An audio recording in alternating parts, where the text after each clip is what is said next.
Today we're talking about fashion stitches, sewing stitches in a sense.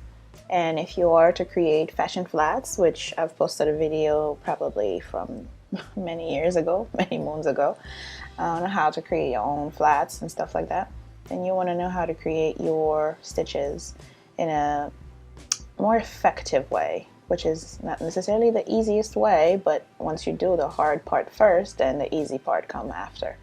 And I'm talking about pattern brushes.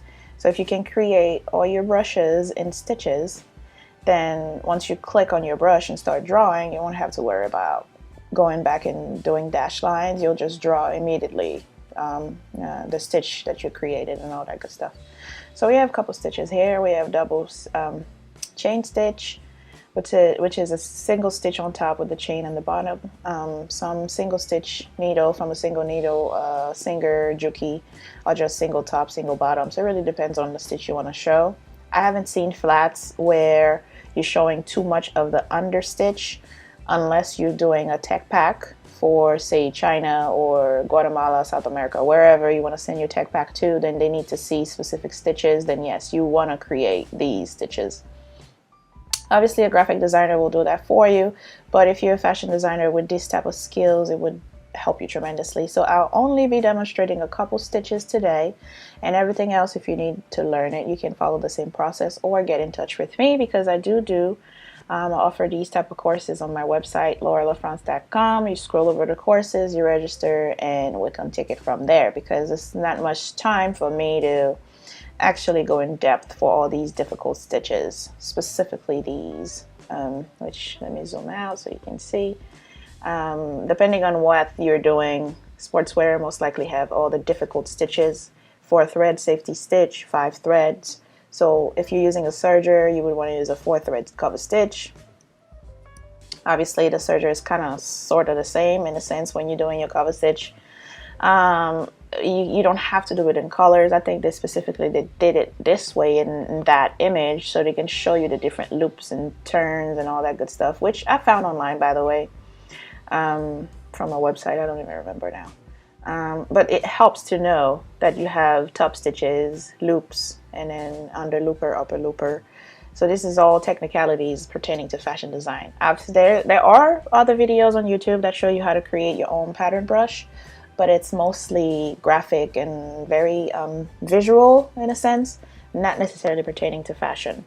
So I hope that this video will help you in a sense. So if you want to know how to set up your workspace, please do watch the previous video that I have posted not too long ago on workspace. So you don't have to have everything open on your workspace. As you can tell, I have some menus collapsed, and I only dragged out what I needed specifically to this, relevant to the brush creation.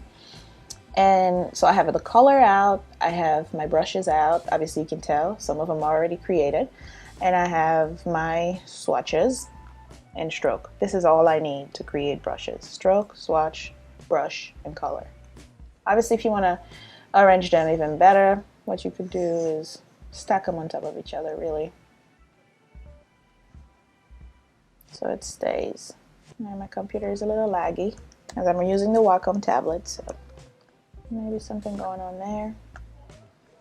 I'm going to place all my menus on top of each other so they're easily accessible to me. My brushes may be on the side over here. My stroke, I want to put it next to my brush right here. So this is all I need. I just need my thing to be accessible. Okay, all right. So let's open our brushes. Right now I'm in list view, and for me to the way that I know into what view I am right now is if I click the menu button and scroll over to the viewing portion, you will see the list view. And it's fine by me, because I already created the brushes. I don't need to see the thumbnail view, but for the purpose of this video, I will choose the thumbnail, because I want you to see the technicality of the brush creation. You have your stitch, you have your corner. This is the outer corner, the very first box. Your stitch, another stitch, because it picks up the repeat That's why I put the stitches twice, and then the fourth box will be your inner corner. It does that for pretty much all the stitches that I have created. So if you have a shape, technically it works almost like swatches. You know how you create your swatch, you drag it into your swatch, and then you create a shape and you fill it with that actual thing. Essentially it's the same concept for brushes. So as you can tell, I had 2 dash line, and there's some type of emptiness behind it, which is a shape with no stroke and fill. And then I dragged it into, all right, TikTok. I dragged it into brushes to create this brush, and it picks it up as a repeat, back and forth. Okay, so let's try that. I want to debunk this specific brush, so I will click on it and drag it out so you can see how it was created. I'm going to zoom in. Right now you can't tell anything because obviously it looks like there's some empty spaces behind it. If I switch from my GPU preview to outline, then you can tell what was specifically done to that particular brush. I will explain. The 2 dash line represent my stitch. The emptiness, which we can see in outline view but not in GPU preview, is essentially telling, it's like a code for the program to pick up that emptiness as space. And because we're creating brushes, not necessarily art brush. And once you put that space behind it, you should probably put it behind everything else so it recognizes it as in, uh-oh, this is half of the total space that I need in between each item. So half right here, half right there, give you the full space in a sense. So it doesn't really pick up this right here. This is just how the computer generate the coding in a sense for the brush. So I'm going to switch back to GPU preview. Right now everything is grouped. You can always right click on group or Command Shift G on your Mac to ungroup, or Control Shift G on your PC to ungroup. Right click on group, then you can tell this is my actual basic, in a sense, swatch that will be dragged into my brush pattern to create the brush. Obviously I created the corners as well. Sometimes you don't have to create the corners, and I'll show you why I say that. Because the thing is, the computer generates some corners for you, and you pick the best that fits your brush. However, sometimes I don't like what they have, so that's the instance where I would create my own brush and put an invisible box behind it. And let me show you what I mean. If I were to select this right here, the 2 stitches with the emptiness behind it into my brush pattern, and tell it this is what I want, a pattern brush. These 2, I have used them before, but I find that I like pattern brush better for fashion stitches. So this is what I'm using right now. Let's take a look at the corners. You notice it has some corners for you, and you can tell which one are computer generated because it has the little orange thing on the side of it. If it didn't have it, it means I created it. And I'll get to that in a second. So let's say I like this auto between. You see how it automatically switches it? But I don't like it because if realistically speaking, if I were to sew on a sewing machine with a twin needle, when I get to the corner and pivot, it wouldn't look like that. First of all, it would be really hard to pivot. You would have to raise your foot, pivot your fabric, and all that good stuff. And because that's fashion 1 anyway, sewing 1-on-1. When you pivot, it would automatically come down. So this doesn't really look good. So let's try this one. This is okay, but again, it put some weird space there. Let's try the slice. Okay, slice is somewhat realistic, but this little point in the middle is looking kind of funky. So these are the instances where you would have to create your own brush. Okay, let's look at the inner corner, which is this empty space right here. Right now there's a big old emptiness there. You're telling it don't do anything to the inner corner. That's why it didn't do anything here. And you have to understand the outer corner is completely different from inner corner. So if I choose the inner corner right now, these are the options they have for me. Let's try the auto center. So it works here, but it still put too much gap here, but I can work with that. So if I accept this right here and click OK, then this is what it's going to recognize it as. This one is fine too, but whatever. So let's keep it at auto-centered and then click OK. And it adds my brush underneath. I didn't give it a name. So we can always double click and give it a name. Test. I'm going to call it test. And if I switch to list view, you're going to know which is which. It's going to tell you it's test. So you can know which one is which. I'm going to go back to thumbnail. Obviously right now it's giving me all sorts of things because I had my stuff selected when I did that. I'm just going to go back. So if I were to select my shape that I have already created, so you can see your outer and inner corner, I will select this shape right here and click my new test brush, and you can see how your corners are done. Now look at my corner and look at this corner. It has like a little dot. Mine has like an indication of a curve or a flip. So this is one of the instances where you would want to create your own corner, because this one right here, the computer generated version, is completely different from the one that we just created. And I'm going to zoom in so you can tell. So this is the one the computer generated for me. You notice? This is the one. And that one is the inner corner. So if I like the inner corner, I can keep it, but this is not, I really don't like this little dot right there. So this is why I created my own corner over here, because the computer generated version one was a little funky. Okay, so that's how you play around with your brushes, and it can get even more complicated. Let's take a look at probably the easiest one, just a plain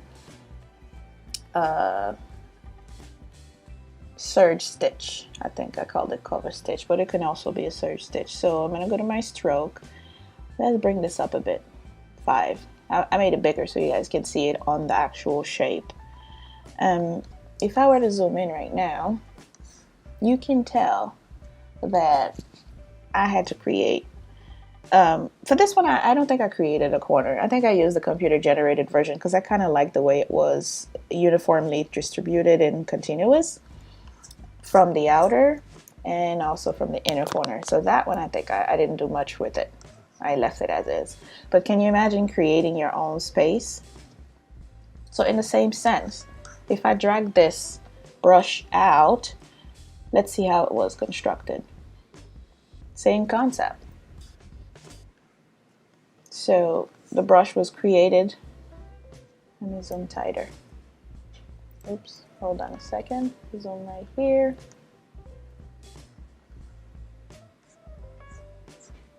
All right, so if we're studying the anatomy of this brush right here, I'm going to go into preview outline mode, sorry. We have, let's study the anatomy for a second, which is kind of not too correct, but we have an outer upper line. Let's ungroup this, and let's ungroup this. So we have a line here, we have another line here, and then we have our loop. So this is the construction. We have a top line, a bottom line, and a loop. So let's switch to preview mode. So your top stitch, your bottom stitch for your surge, and then your loop. Loop is easy to create. You just have to make sure though, I don't think this one had any space behind it. Okay, so this would be considered the main stitch. Okay, that's the main stitch. The corners, which is over here, it's pretty easy to understand as well. You have a stitch in the middle going down, a stitch outer going down, and then you have your loop in the middle going down. And obviously you have your invisible box behind to indicate the space. Okay, so this is how it was created. Let me show you how to do loops. Loops is pretty easy. If you create a line, don't make it too long, and then I'm going to turn off the dash, so it's just a solid line. When you go to view, no, I'm sorry, effect. You go to effect, distort, transform, go to zigzag, and it's going to give you corners. Switch to smooth, so you have a smooth line, and I'm going to keep it relative so it's not too outrageously tall, and I will increase the size probably by 9%, and then increase the ridges. Now when I increase the ridge, I want to make sure where it starts on top is actually what's over here. Essentially, you want it to look like if you did start over here and stop here, you would it be continuous? Because if I do this, let's see, do this. If I were to repeat this wiggle line right now, it wouldn't fit because it didn't end on top where this one started. So you have to, wherever you started, if you started on top, you want to end your wiggle line on top. So that's why I'm trying to find enough ridges where, yeah, like this. I notice over here, it's the bottom. Really doesn't matter. As long as when it repeats, it touches, that's all that matters. Like over here, it's at the bottom. Over here, it's at the bottom. Like right now, I'm doing the top. Over here, you want it to be the top. And then click OK. And this is how you would create your wedges. Now, one thing I have to mention to you, don't keep it as a line. Outline it. Go to Object.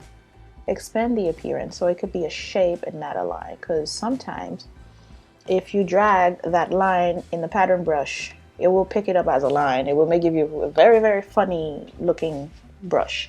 So make sure you outline your line, place it in between the two stitches, and then drag it in. So let's try that now. I'm going to try it. Now again, fashion stitches, you have to have patience to create it because it could be a little tricky. I want to make sure I'm in basic mode, and I will create a line. And I will go to my dash line. Now, a couple things to pay attention to while you're in dash line. You notice I have this one. It says preserve the gap within your line. But if I do this one, it's going to ignore my gap. Just make it, what is it saying? Align dashes to corners. So ignore the gap. It's just going to align to corners. I want to keep it here. I want my dashes, the empty spaces, to be preserved, just for the sake of creating the brush. And then I'm going to outline it.